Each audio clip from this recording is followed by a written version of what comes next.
Hello, I'm Jessica, a 30-year-old woman. I want to share a recent experience that helped me through a tough time with my husband and his family.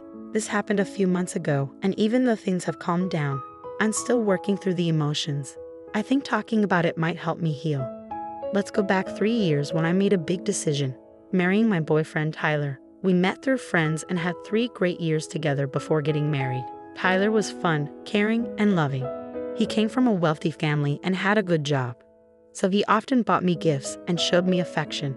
We both loved to travel, which made our bond stronger. As we got more serious, my friends were happy for us and praised Tyler. Tyler was very generous, sometimes too much. For example, he bought me a new laptop when I graduated college. I felt uneasy about not being able to spend as much as he did. I'd say, "Tyler, I'm just a college student. I can't match your spending. Let's try to split other costs at least." But Tyler would insist on treating me, saying his friends did the same for their partners. Over time, I got used to it but still tried to contribute as much as I could. After I got a good job, we started sharing expenses more equally and even talked about moving in together. One day, Tyler suggested, "You can move in with me. I inherited my house from my grandpa, so no worries about rent, but we should split other expenses to keep things fair." Even though I was unsure, he reassured me and we began living together. We agreed to share the financial responsibilities fairly given our different incomes, and everything was going well until I met Tyler's family. They lived far away, and since Tyler was busy with work, I had to host his parents and sister alone. Tyler warned me they could be judgmental but didn't go into details. He suggested I ignore any hurtful comments. I tried to stay positive, but my optimism faded when they arrived. Instead of a warm welcome, Tyler's parents and sister seemed annoyed. This set a tense atmosphere. During our conversations, it was clear they didn't like me. "So you're the woman Tyler has been seeing," Tyler's mother, Martha, said disapprovingly. "I didn't expect to find you in this house. Do you even pay rent?" "No, Martha, I don't pay rent," I explained. Tyler said the house is paid for, but we split all other bills evenly. I hoped this would clear things up, but Martha dismissed it. "Just because the house is paid for doesn't mean you can mooch off him. This is his house, not yours. Remember that for the rest of your life."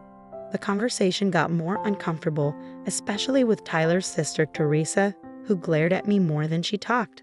When I asked about her life, she mentioned being married to a wealthy billionaire and brushed me off. During their visit, Tyler didn't support me and seemed to side with his family. Gabrielle and Martha kept criticizing me, making the visit hard.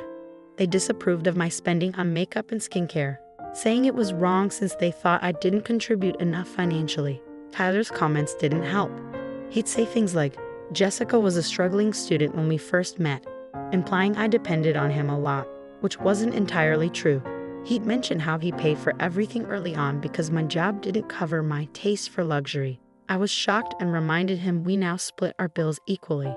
I explained that I had always lived simply, both before and during our relationship.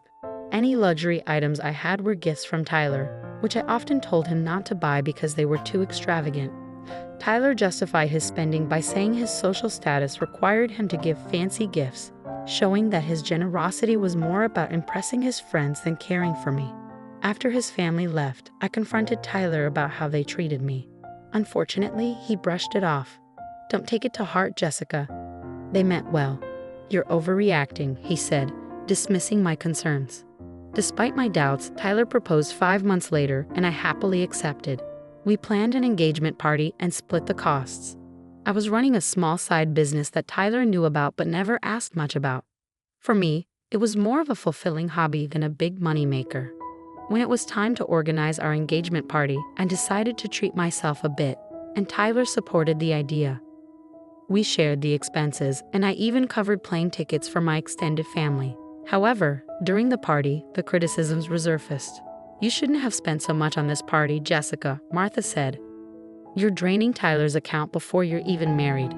At this rate, you'll end up with a backyard wedding.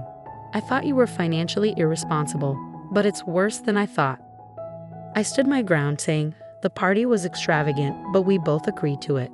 I paid my share, and it was actually Tyler's idea to include everyone. He insisted and didn't mind the expense. But the criticism continued. Martha accused me of manipulating Tyler into spending too much. Teresa chimed in, saying I should have been more considerate. Frustrated, I excused myself and went to the lawn to find some peace. There, I overheard Teresa and her husband Justin laughing at me. It felt like my engagement party was falling apart, and Tyler seemed unaware of his family's harsh judgments. Most of his extended family thought I was jobless and dependent on Tyler.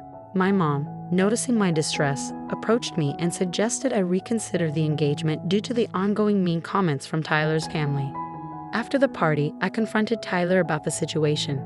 He brushed it off as a joke and expressed his love, saying financial matters didn't concern him. I told him I wanted to contribute more, especially towards rent, but he dismissed the idea. As we planned the wedding, the stress increased. Tyler's parents continued to criticize me, accusing me of bankrupting their son. Their constant scrutiny made the engagement period very challenging. I made it clear that everyone, including my mom, was helping with the wedding expenses. However, Martha accused me of taking advantage of Tyler and trying to deplete his bank account, branding me a gold digger. I tried to reassure Gabriel, saying, "Gabriel, I'm not asking for any financial help. We can finance the wedding ourselves." But despite my explanations, Teresa criticized the cost of my dress and makeup on the wedding day, even though my mother covered those expenses. The wedding ceremony went smoothly, but at the reception, Martha and Gabriel continued to criticize my spending habits, accusing me of financially exploiting Tyler. Despite their harsh words, I stayed silent to avoid ruining our special day. A few months later, Tyler got a significant promotion at work and wanted to celebrate with a grand family dinner. I was excited for him and decided to cover all the expenses myself. "Tyler, I want this dinner to be extraordinary. I'm so proud of you and want to celebrate your success," I told him. Tyler appreciated my gesture, and I told him my business was doing well. I had a stable income from my job and recently accessed a trust fund from my paternal grandfather. I planned the event meticulously to make it perfect. However, when his family arrived, they were unhappy with the arrangements. Despite positive feedback from other guests, his family seemed to disapprove of the celebration's lavishness. During the speeches, Martha stood up and, with her voice carrying across the room, began criticizing. "I want to thank everyone for coming to celebrate my son. He's hardworking and generous, and he really deserves this promotion. Unfortunately, he made a poor choice in his partner. It's sad that he ended up with someone who acts like a gold digger. I wish he had seen her true nature earlier. Then he wouldn't have to work so hard to support her expensive lifestyle." Martha continued, her voice full of regret. "It's clear to everyone here that his wife has been very extravagant. From the engagement party to tonight's dinner, she has almost drained his accounts." Feeling hurt, I took a deep breath and tried to stay calm. Martha added, "Thank goodness we had Jessica sign a prenuptial agreement before the wedding. At least some of his assets are protected." She seemed relieved, saying it was good her son married someone who could at least look like a trophy wife. Tyler agreed with his mother. "I can't even afford to spend money on myself anymore. There's nothing left," he said. He called marrying me a mistake and compared me unfavorably to others. Shocked and frustrated, I finally spoke up. "Do you really think I'm a gold digger?" Tyler's response was cutting. "Your lifestyle is quite damaging to my bank account." Determined to clear things up, I said, "Since you all think I'm a gold digger, let me show you my bank balance." I revealed my financial independence to everyone present. The room fell silent in disbelief. Martha accused, "Did you steal my son's money?" Tyler added suspiciously, "She must have taken it from you." Frustrated but calm, I replied, "I don't need to steal money from your son. This is all from my efforts. I recently accessed a trust fund from my grandfather. I plan to use it to buy a bigger house for us, but now that seems unlikely." Despite my explanation, Tyler suggested we could still buy the house. "It'll be a wonderful gift," he said. But I was firm. "This is not happening. Your family has insulted me for too long, and you've never stood up for me. Instead, you've let them spread lies about me." Tyler tried to downplay the situation, saying I was overreacting. But I stood my ground. "No, I am not overreacting. Everyone here knows what your family has been calling me. They were here when you allowed them to insult me during our engagement party." Finally, I reached my breaking point. I couldn't tolerate the disrespect anymore. "I want a divorce," I said sternly. Tyler tried to plead with me, but my mom intervened. "You never defended my daughter.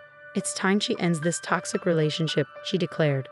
We left the party, leaving behind a crowd of shocked guests. I was resolute in my decision to leave Tyler and move on. My mom's support was unwavering as we exited, marking the end of a painful chapter in my life. After the confrontation, I went to our home, gathered my belongings, and stayed with my mom for solace. The next day, I contacted my cousin, who was a lawyer, to start the divorce process. With the prenuptial agreement in place, it was straightforward, so I didn't have to share my assets with Tyler. The situation escalated when Tyler and his family came to my mom's house, demanding to talk. My mom stood firm and told them to leave. Tyler kept trying to contact me, alternating between apologies and threats. I saved all the messages, ready to file a restraining order if needed. My mom's unwavering support gave me strength. Tyler even tried to confront me at work, but security escorted him out. I decided to leave my job, as my growing business meant I no longer needed it. I resigned that day, ready to move forward. A week later, I served Tyler the divorce papers at his workplace. He went to my old office only to find out I had resigned. My former colleague said he kept sending flowers and gifts to my mom's house, which we returned. The harassment made me consider relocating. With my mom's encouragement, I found a new house in the next state, a sanctuary away from my ex. As I awaited the finalization of the divorce, the judge ensured it was smooth thanks to the prenuptial agreement. During the 5 months of our separation, I focused on healing and preparing for a new chapter in my life. I settled into my new home and changed my number to avoid Tyler's messages. I heard Tyler's life was falling apart.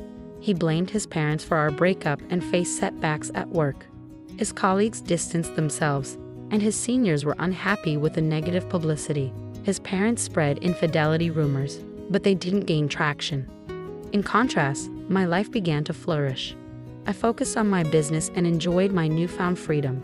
I started dating again, cautiously, but remained hopeful about finding someone who truly valued me. Though Tyler caused me pain, overcoming the challenges made me stronger. I looked forward to a brighter future, confident in my resilience and aware of what I wanted in relationships and life.